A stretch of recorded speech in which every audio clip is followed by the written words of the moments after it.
ከዚያ ምን አለ? በእኔ ላይ ሳትኮሩ አትኩሩ፣ ታዛዦች መሆናችሁ ወደ እኔ ኑ አላቸው ይላል። ከዚያ በኋላ እንቀጥል። ሰለሞን ከባዕድ አምልኮ ሰዎች እንዳስጠነቀቀ ያልኩህን እንመልከት። እዚህ ጋር ሱሌይማን ደግሞ የተዋለለትን ጸጋ ሲያመሰግን እናያለን። መልእክተኛም ሱሌይማንም በመጣው ጊዜ አለ በገንዘብ ትረዱኛላችሁ ሆነ። ይሄ ሱሌይማን ንግግር ነው። ቀጥሎ ምን አለ? አላህም የሰጠኝ ከሰጣችሁ የበለጠ ነው አለ ሱሌይማን። ይልቁንም እናንተ በገጸ በረከታችሁ ትደሰታላችሁ ሆነ እያለ አላህ በእርሱ ላይ የዋለለትን ጸጋ ታላቅ ጸጋ እንደሆነ እያመሰገነ ነው። ከዛ ሱሌይማን ምን እንዳለ እንመልከት።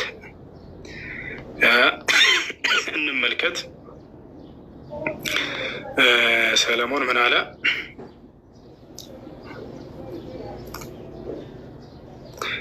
ሱሌይማን እዚህ ቦታ ላይ ሙስሊም ነኝ እያለ ቃል በቃል የተናገረበትን ሃይማኖቱን እዚህ ጋር ደግሞ ታገኛለህ። በመጣች ጊዜ አለ ንግስቲቱ ዙፋንሽ እንደዚህ ነውን ተባለች። እርሱ ልክ እርሱ ነው ብላ መለሰች መሰለኝ አለች። ሱሌይማንም ተመልከት ምን እንደሚል ሱሌይማን ከእርሷ በፊት እውቀትን ተሰጠን ሙስሊሞችም ነበርን አለ ይላል። ቃል በቃል ሰለሞን ምን አለ? ሃይማኖቱ ሲናገር ሙስሊም ነኝ አለ። አምላኩ ማን እንደሆነ ተናገረ፣ አላህን እንደሆነ ተናገረ። ይህ ሁሉ የሰለሞን ትምህርት ነው። ከዚያ በኋላ ከባዕድ አምልኮ ሲዘጋትና ሲከለክላት እናያለችን ሴት ከአላህ ሌላ ትገዛው የነበረችውንም ከለከላት። እርሷ ከከሃዲዎች ህዝቦች ነበረችና እያለ ይነግረናል። አየህ ሱሌይማን ሃይማኖቱን ሙስሊም እንደነበር፣ አንዱን አምላክ አላህን ሲገዛ እንደነበር፣ ከአላህ ውጭ ሌላን ባዕድ አምልኮ ሰዎችን አትገዙ ሌሎችን እያለ ይከለክል እንደነበር የእርሱን ትምህርት እዚህ ጋር ታገኛለህ ማለት ነው። ከዚያ በኋላ እዚህ ጋር ያዝልኝና ላቋረጥ አይደለም ትቀጥላለህ። እዚች ላይ ያዝልኝና እንዴ አሁን ያልከኝ ቃል ሙስሊም ነበርኩኝ ያለው በምንኛ ነው የተናገራት? ማለት ምን ወርድ ባይ ወርድ ምንድን ነው? በምን ቋንቋ ነበር የተናገር? ቆይ ታነብልኛለህ? አሪፍ ነው ማስረጃው፣ አትዝጋው። ሲናገርበት በነበረው ሲያስተምርበት በነበረው ቋንቋ ነው። ሙስሊም ማለት ትርጉሙ ምን ቋንቋ ነበር? ይቅርታ መታወቅ ይችላል? ዕብራይስጥ ነበር ሲናገሩ የነበሩት እስራኤል። ምንድነኝ አለ? በዕብራይስጥ ምንድነኝ አላት? ሙስሊም። አይ ሙስሊም ነኝማ አይላትም። ሙስሊም ዕብራይስጠኛ አይደለም። ሙስሊም ማለት ምን ማለት ነው? ልል የፈለኩት የሆነ ቃል ተጠቅመዋል። ራሱን ለአንዱ አምላክ የሰጠ ነው። ገብቶኛል። የዕብራይስጡን ቃል ነው የፈለግከው? ምን ብሎ ነው የተናገረው ማለት ነው? ያኔ ሙስሊም ነኝ ብሎ የተተረጎመው ቃል ምን የሚለውን ነው ማለት ነው? ሙስሊም ላስረዳህ። የፈለግከው አሁን ዕብራይስጡን ቃል ነው የፈለግከው አይደለ? ቆይ አንዴ ላረጋግጥልህና ከዛ አንተ ታስረዳኛለህ። ለመሰለኝ ነው የጠየቁ ጽሁፉ ያለው በአረበኛ አልነበረም ብዬ ገምታለሁ። ይሄ ሙስሊም የሚለው ወርድ ደግሞ ወይ ደግሞ ኢስላም የሚለው ወርድ ደግሞ የዕብራይስጥ ወርድ እንዳልሆነ ሹር ነኝ እኔ። ስለዚህ የሆነ ቃል ተናግረዋል፣ ግን ያንን ትራንስሌት ተደርጎ ከሆነ ያ የተጠቀመው ቃል ማወቅ ይቻላል ወይ ነው? በዕብራይስጥም ይሁን ብቻ ያ የተጠቀማት ቃል አዳምጠኝሽ። ሙስሊም ማለት ለአንዱ አምላክ የሚገዛና የሚታዘዝ ማለት ነው። ይህን ደግሞ ከላይ ጀምሬ እያነበብኩልህ እያየህ ነው። ገብተዋል አይደለ? የዚያ እንትኑ የሃይማኖት መጠሪያ ይባላል፣ ሙስሊም ይባላል።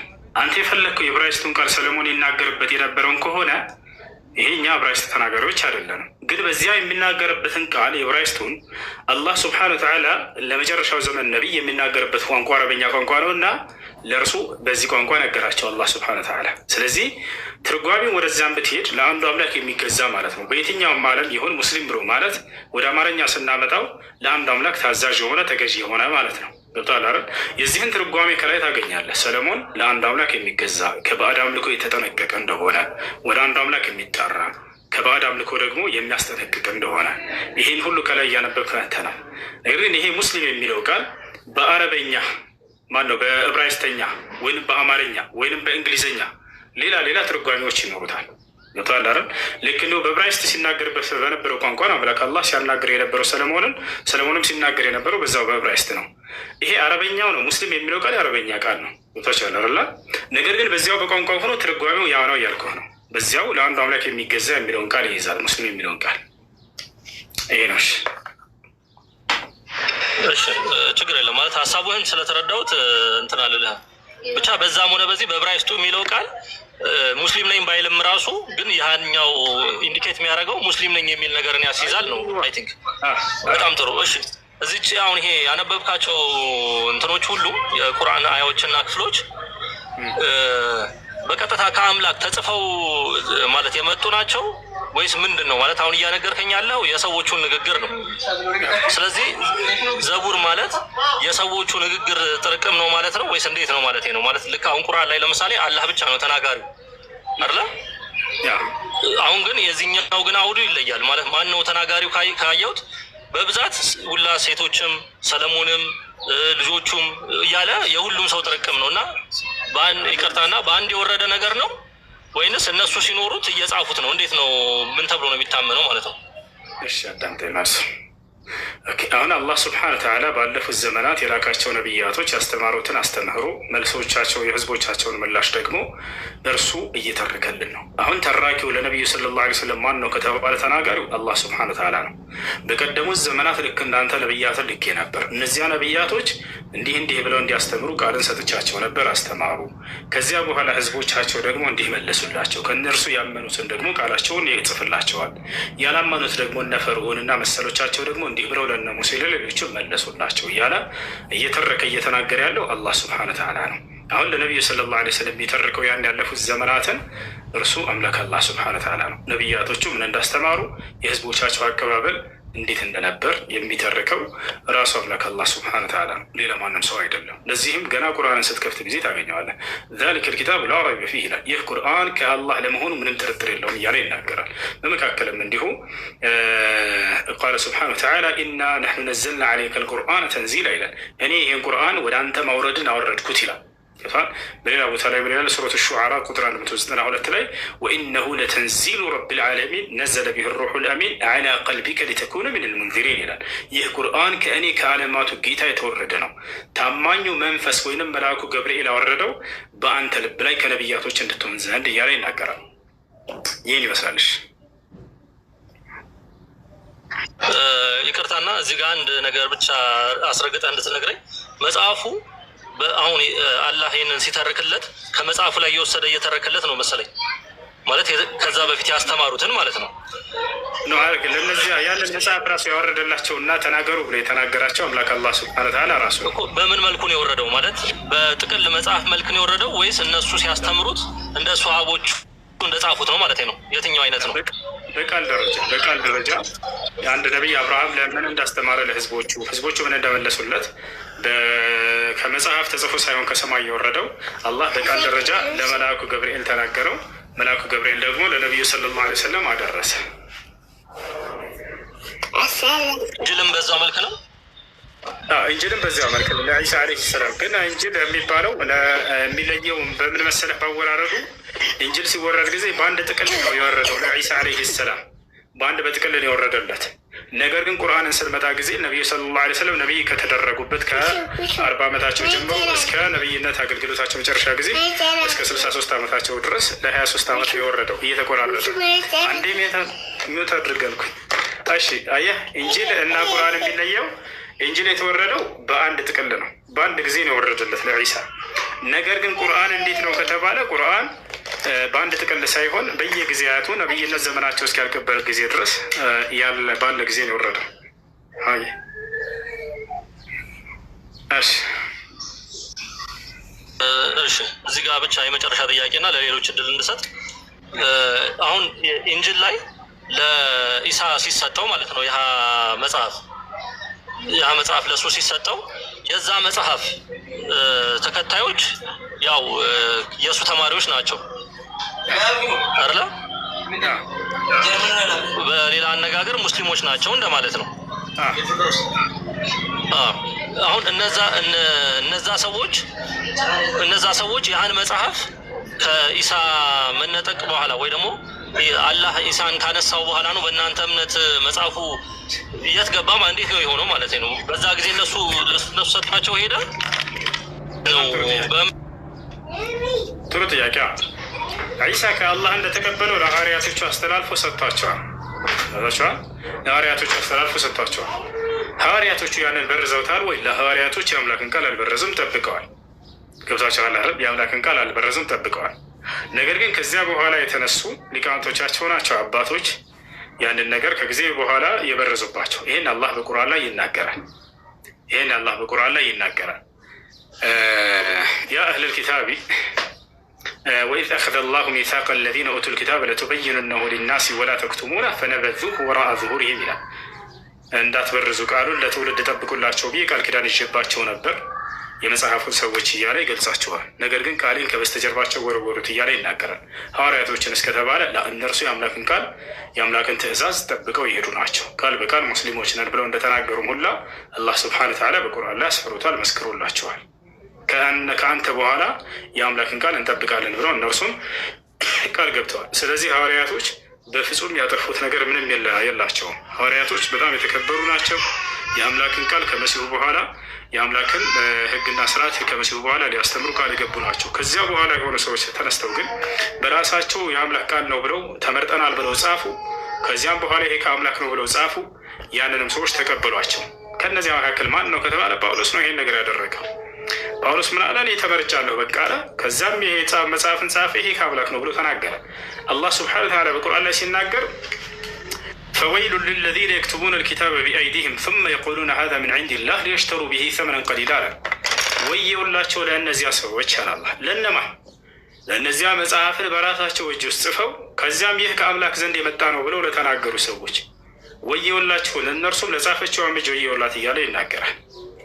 ያ أفتطمعون أن يؤمنوا لكم وقد كان فريق منهم يسمعون كلام الله ثم يحرفونه من بعد ما عقلوه وهم يعلمون እያለ አላህ ስብሐነሁ ወተዓላ በርካታ ቦታ ላይ ከጊዜ በኋላ ተነስተው ሰዎች የተመረጥነን ብለው በተመረጡት መካከል ራሳቸውን አስገብተው ከዚያ በራሳቸው መጽሐፍን ጽፈው ከአምላክ የመጣ ነው ብለው እንደሰጡ አላህ በርካታ ቦታ ላይ ይህን ተናግሯል። ይህን ያደረገው ማን ነው ስትሉ ጳውሎስን ታገኝታላችሁ። እሺ እዚህ ጋር ግን አንድ የሆነ ትልቅ ክሌም ያደረገው ነገር አለ። አንደኛው እነዚህ አሁን ለምሳሌ ነብዩ መሐመድ በእናንተ የሆነ ነገር አስተማሩ አይደለ? ከዛ እነሱ ካለፉ በኋላ በዛ ዙሪያ የነበሩ ሰሃቦች የተለያየ ነገር ሰጥተዋል። የተለያየ ሂደቶችን ኮሜንታሪዎችም ከዛ ላይ የተነሱም ሊቃውንት እንትን ብለዋል። የተለያዩ ጽሁፎችን አስቀምጠዋል። አሁን ከኢሳ በኋላ ሐዋርያት ከነበሩ ሐዋርያት የሰጡት ኮሜንታሪ ወይ ሐዋርያት የሰጡት የሆነ ነገር ወይ ደግሞ ሐዋርያት እንኳን ባይሰጡ ከሐዋርያት በኋላ የተነሱ የሙስሊም ሊቃውንት የሰጡት ጽሁፍ አለ በእጃችሁ ማለት በዚህ ጉዳይ። አሁን ለምሳሌ ልክ እንዳልኩ ሙሐመድ አስተማረ አለፈ፣ ሰሃቦቹ ያንን ነገር በተለያየ መንገድ ሐዲሳት ተብለው ተዘገቡላችሁ። ከዛ ስለዚህ ከቁርአኑ ሌላ ከቁርአኑ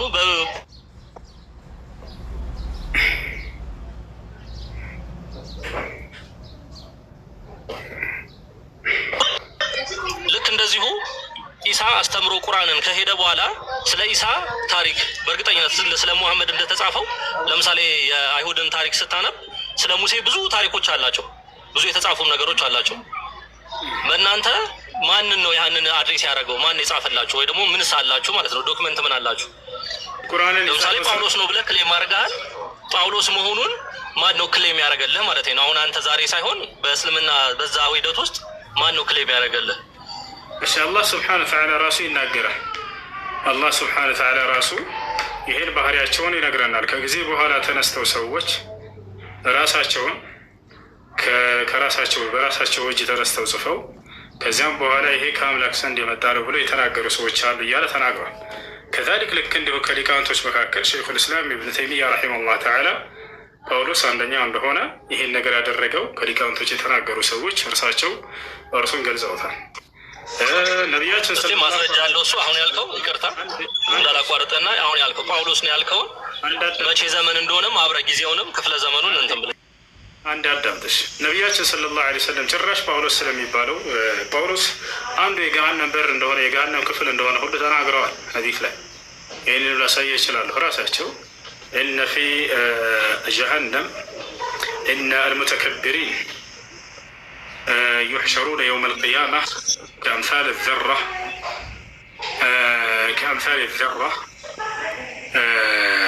وهم في نار الأنيار يوم القيامة ولهم سجن يقال له بولس ጳውሎስ አንዱ የገሃነም በር እንደሆነ የገሃነም ክፍል እንደሆነ ኃይለኛ ኃጢአተኞችና ከባድ ኃጢአተኞች የሚቀጡበት የገሃነም ክፍል እንደሆነ ሁሉ ነቢያችን ሰለላሁ ዐለይሂ ወሰለም ስሙን አንስተው ራሱን ተናግረዋል። ላሳየህ እርሱ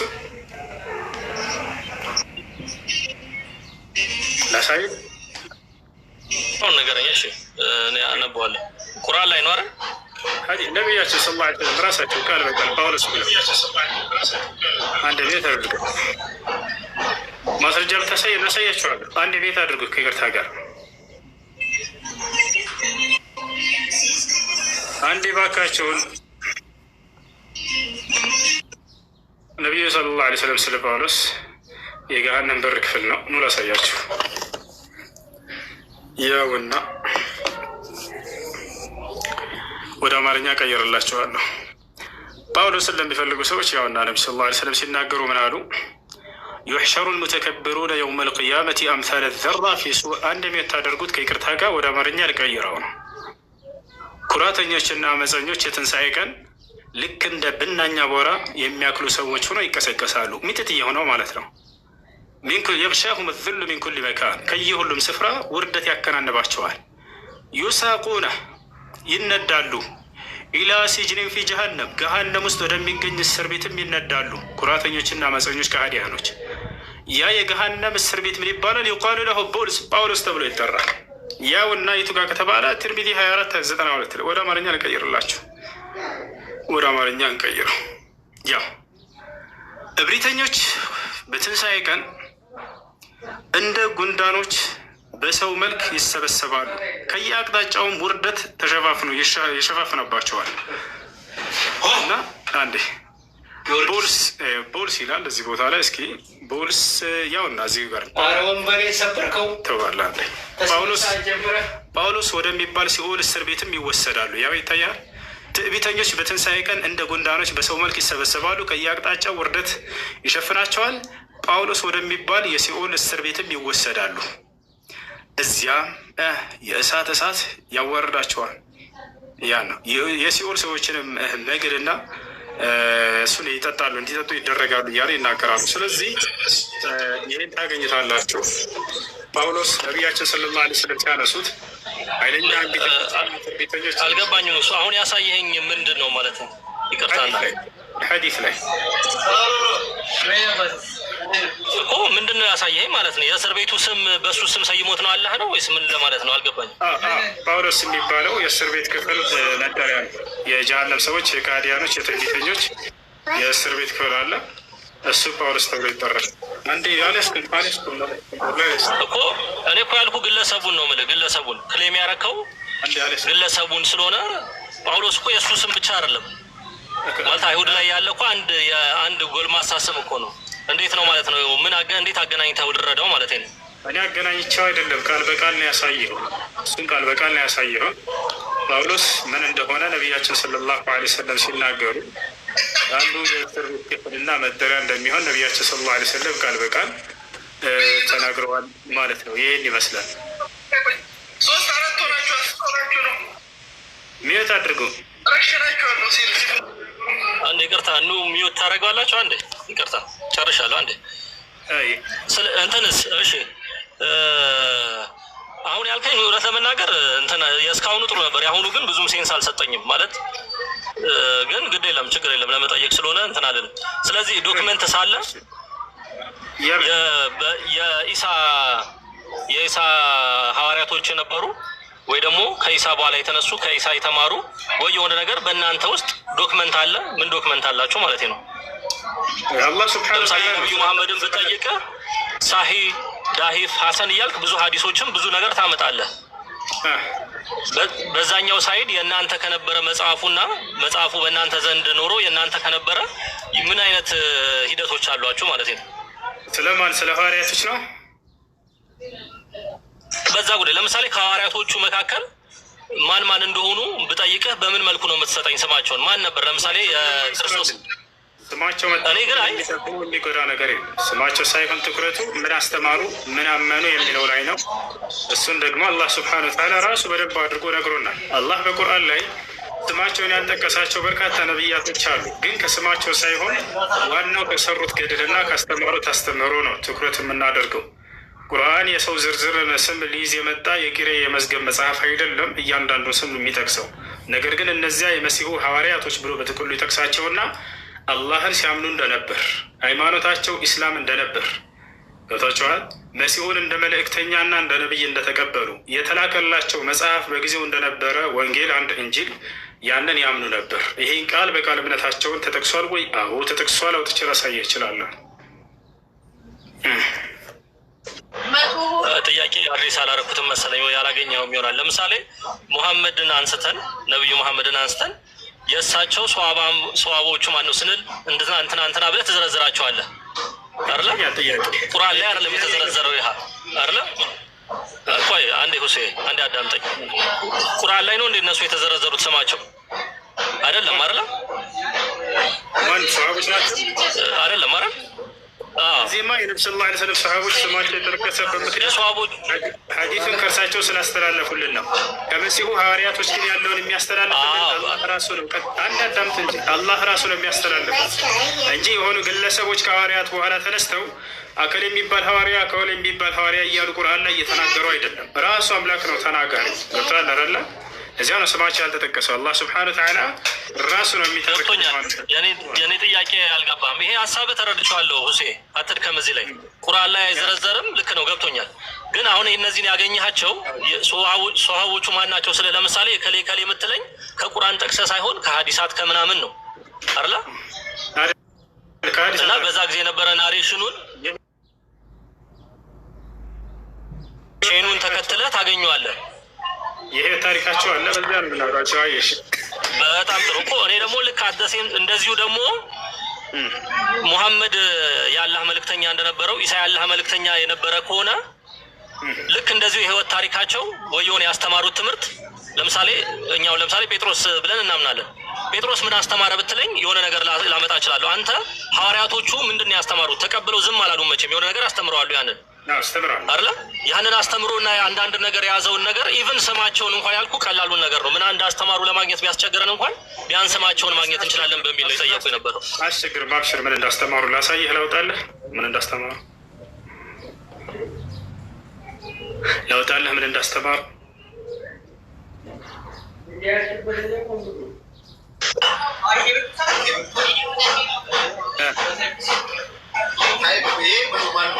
እንዳስተማሩ ላሳይህ ወይ? እስቲ ስለ ኢሳ መሰቀል ምን አሉ? እስቲ ንገረኝ፣ እስቲ አሳየኝ። እስቲ አንድ እንደውም እሱ ነው ጥያቄው ነበር ጉዳይ። አንዴ ቆይ ምን አስተማሩ እንዳልከኝ ዋናው ጉዳይ እኮ ስለ አምላክ ማንነት ምን አስተማሩ? ቆይ እንዴ ስለ ኢሳ ምንነት ምን አስተማሩ? ልክ እንዲሁ ስለ ኢሳ ምን አስተማሩ የሚለውን ላሳይህ። ኢሳማ አልተገደለም አልተሰቀለም። ነገር ግን ምን አስተማሩ ስለ ኢሳ የሚለውን እርሱ የአምላክ መልእክተኛ መሆኑን አስተምረዋል። ላሳይህ ወይስ ላሳይህ?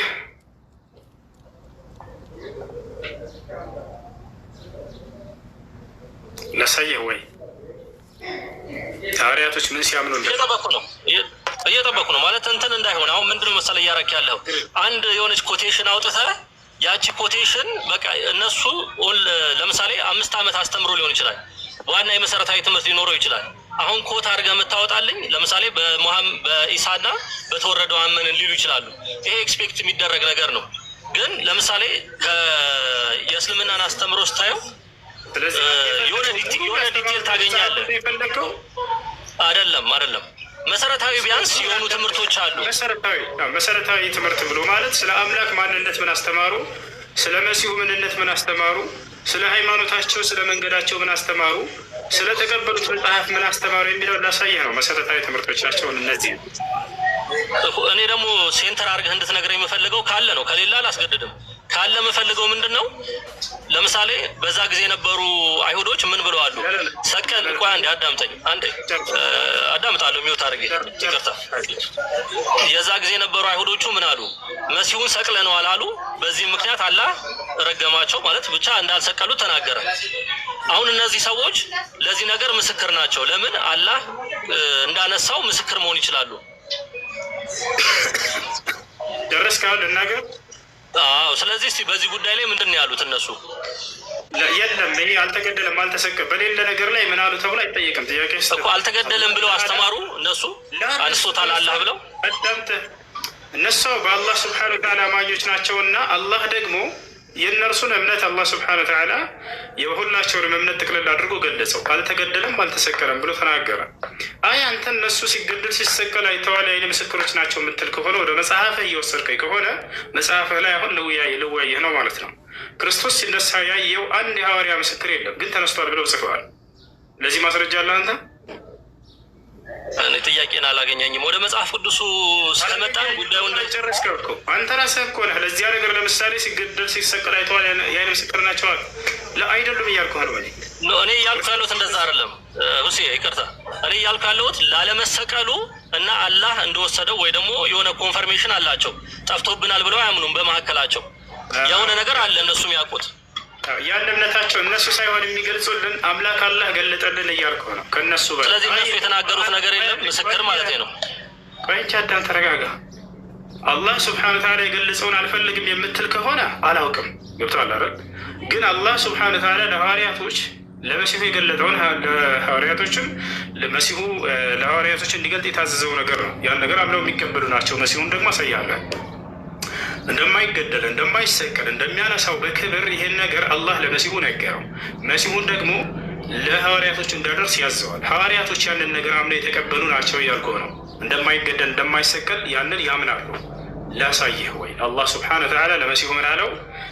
ኢዝ ቃለ አላሁ ያ ዒሳ አላህ ለመሲሁ እንዲህ አለ፣ ኢኒ ሙተወፊከ ወራፊዑከ ኢለየ እኔ አንተን ወደ እኔ ላነሳ ነው ልወስድህም ነው። ለምን? ከእነዚያ ከካዱትም ከይሁዳውያን ላጠራህ ነው አለው። እያህ አለ እንደማይገደል እንደማይሰቀል እንደሚያነሳው እየነገረው ነው። ታዲያ ይህንን መሲሁ የማድረስ ኃላፊነትና ግዴታ አለበት ለሐዋርያቶቹ። ገብታችኋል? ያንን ነገራቸው። እነርሱ ደግሞ አምነናል አሉ። በአላህ አምነናል ሲሉ ጊዜ አላህ ስለ መሲሁ በተናገረው ሁሉ አምነናል የሚለውን የሚያጠቃልል የሆነ ነገር ነው። እኔ ለምሳሌ በአላህ አምኛለሁኝ አልኩኝ። አላህ ስለ አብርሃም የተናገረውን ግን አልቀበልም፣ አያስኬድም። እነዚህ አላህ በአላህ አምኛለሁ ስትል አላህ የተናገረውን ሁሉ አምነህ የምትቀበል። እኔ በእግዚአብሔር አምኛለሁ ሲል አንድ ሰው እግዚአብሔር ስላለፉት ዘመናት የተናገረውን ሁሉ ለአብርሃም፣ ለይስሐቅ፣ ለያዕቆብ የተናገረው ትክክል ነው ብዬ አምናለሁ እንደማለት ነው አይደለ? በዚህ አንጻር አላህ ሱብሓነሁ በአላህ አምነናል ሲሉ ጊዜ ሐዋርያቶች አላህ ለመሲሁ በተናገረው ሁሉ አምነናል እያሉ ነው። ምን ተናግሯል ከተባለ እንደሚያድነው ከይሁዳውያኖች እንደሚያነሳው እንደሚወስደው ያንን ነግሮታል፣ ተናግሯል። አላህ ገብተዋል አይደለ? ስለዚህ ሐዋርያቶች በዚያ የሚያምኑ ናቸው። ቃል በቃል ሐዋርያቶች ምን አሉ? አመና ቢላህ አሉ ወሽሀድ ቢአንና ሙስሊሙን አሉ። እነሆ በአላህ አምነናል እኛ ደግሞ ሙስሊሞች መሆናችንን መስክር አሉ። ይህ በአንድ አምላክ በአላህ የሚያምኑ ናቸው። ያ ማለት እርሱ በተናገረው ቃልን ጭምር የሚያምኑ ናቸው። ከተናገረው መካከል ምንድነው? መሲሁን እንደሚያድነው ያን ነገር ያውቁ ነበር፣ ያምኑበትም ነበር ማለት ነው። ገብተዋል? ያ ነው ሁሱ አሁን እያልከኝ ያለውን መሰለህ። የቁርአኑ ኤቪደንስ አንድ እንደ ኤቪደንስ ነው። ግን ይህንን የሚያክል የታሪክ ክስተት ቢያንስ ከነበሩት የእሱ ተከታዮች የሆነ ሪከርድ ያደረገው ሰው የለም ወይ ነው የምልህ። ለምሳሌ አሁን የመሐመድ ቆይ አንድ ያዳምጠኝ ባጭሩ የለም ለምጠይቀው ጥያቄ አሁን አንተ የሐዋርያቶችን ታሪክ እየተከታተለ የተረክ በዚያ ዘመን አለ ወይ ከሆነ ላ እኛ ከሰዎች ትርክት በላይ የአምላክ የሆነ የነገረን ነውና እርሱ ነው ያለው ከኛ። ስለዚህ ምንም አይነት ዶክመንት አልተተወም ማለት ነው በእስልምና ውስጥ ምንም አይነት ዶክመንት የለም። ላሳይህ ተትቷል እያልኩ እኮ ነው። አምላክ አላህ የተናገረው እሱንማ ከ600 ዓመት በኋላ ያለ ዶክመንት አድርጌ ይዘዋለሁ እኮ ነው። ጥሩ ነው። አሁን በታች በቃ ከ600 ዓመት በኋላ የተነሱት ነቢ ሰለላሁ ዐለይሂ ወሰለም እንጂ የአላህ ቃል አይደለም። ኖ አይደለም፣ የአላህ ቃል ነው። ቃሉ እኮ እንዳልከኝ እኮ የአምላካችን ቃል ነው አልከኝ። አይደለም አዳምጠኝ። የአላህ ቃል አይደለም ከ600 ዓመት በኋላ የተነሳው ነቢዩ ሰለላሁ ዐለይሂ ወሰለም ናቸው። ከዒሳ ከ600 ዓመት በኋላ የተነሱት የአላህ ቃል ከእርሱ እውቀት ነውና ከዘላለሙ ጀምሮ የነበረ ነው የእርሱ እውቀት። ከመሲሁ በፊት ጀምሮ ራሱ ያ እንደሚከሰት ከአምላክ እውቀት ውስጥ ነበር። ስለዚህ ቁርአን ስለ መሲሁ የሚናገረው አይረጋበል እንጂ ቁርአን ስለ መሲሁ የሚናገረው ነቢዩ ሰለላሁ ዐለይሂ ወሰለም ናቸው እንጂ ከ600 ዓመት በኋላ የተነሱትን እና ቃል የተሰጣቸው አላህ ሱብሓነሁ ወተዓላ ያንን ቀድሞ የሚያውቀው የሆነ ነው። ይህ ቁርአን ላይ የምነግርህ ንግግር ከታሪክ ባለቤቶችም ከጊዜ በኋላ ተነስተው ከሚጽፉ ሰዎችም ቀድሞ የነበረ እውቀት ነው። እርሳቸው ናቸው ከ600 ዓመት በኋላ የተነሱት። ስለዚህ አሁን በአጭሩ በቃ አጭር መልስልኝ።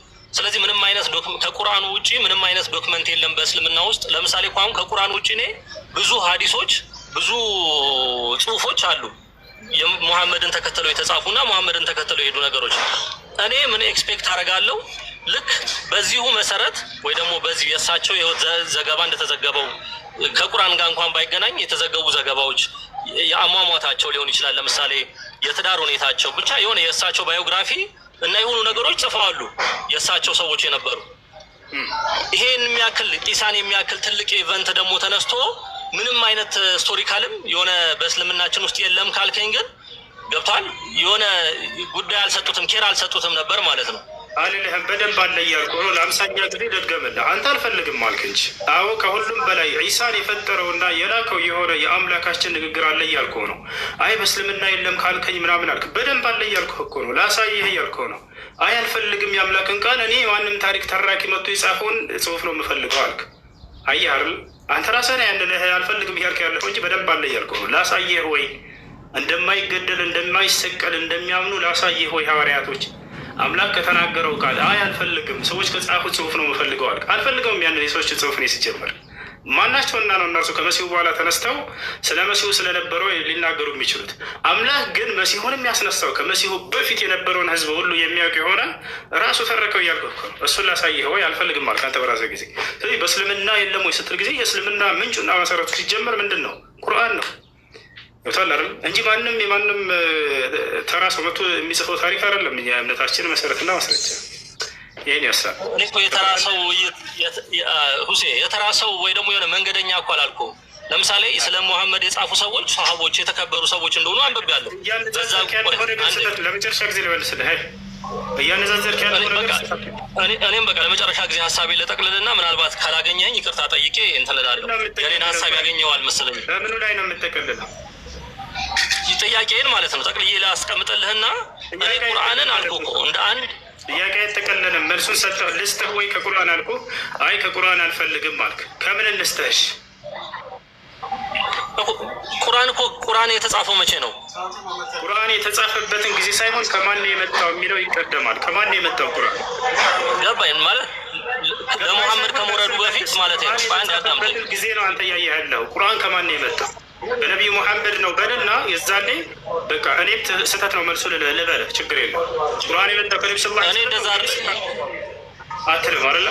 እኔ እያልኩ ያለሁት ይኸውልህ ያህን ቁርአን በሙሐመድ አማካኝነት ሪቪል ከማድረጉ በፊት የተጻፉ ዶክመንቶች ይኖራሉ ብዬ አምናለሁ። በቃ የሆነ ዶክመንት ይኖራል። የቱ ጋር ነው ያለው? ስለዚህ የለም እኮ እሱን ዶክመንት ነው እየጠየቅኩ ያለሁት። አለ ወይ እነዛ ሙስሊሞች ዘግበዋል ወይ ነው ይኖራሉ አልከን። የቱ ጋር ነው ያለው? እናንተማ አትቀበሉትም። እኛማ አለ ብለን እኮ ይኸው የኢሳ ተከታዮች የነበሩ ይህንን ጽፈዋል ይህን ብለዋል አለን። እሱ ሆነ የክርስቶስን መነሳት መስክረዋል መጽሐፍ ላይ አይደለም ሐዋርያቶች።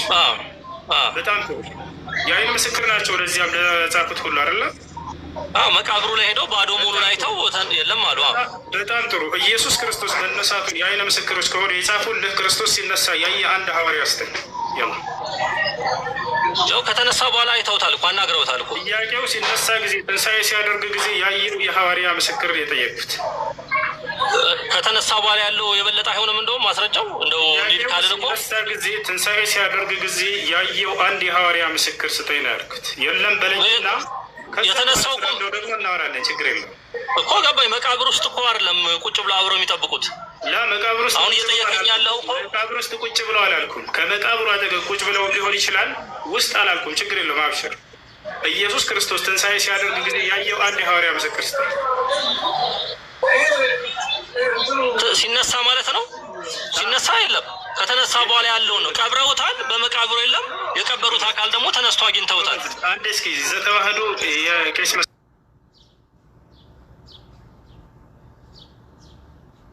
አላቸው ዘተዋህዶ አላቸው። እሺ ካልሆንክ ችግር የለውም። እስኪ አሁን ጥያቄ ትመልሳታለህ። ጳውሎስ ሲናገር መጽሐፍ ቅዱስ ላይ ምን ይላል? ክርስቶስ ከሙታን ካልተነሳማ ክርስትናችን ከንቱ ነው፣ ስብከታችንም ውሸት ነው ይላል። ስለዚህ የክርስትናን እውነተኝነት መሰረት ያደረገበት ጳውሎስ የክርስቶስ ትንሣኤ ማድረግ ላይ ነው። ስለዚህ ለዚህ ምስክር ሐዋርያ አለ ወይ? ክርስቶስ ትንሣኤ ሲያደርግ ያየው አንድ የሐዋርያ ምስክር አለ ወይ? ከተነሳ በኋላ እኮ አይቶታል። ጥያቄው ሲነሳ ጊዜ ያየው አለ ወይ?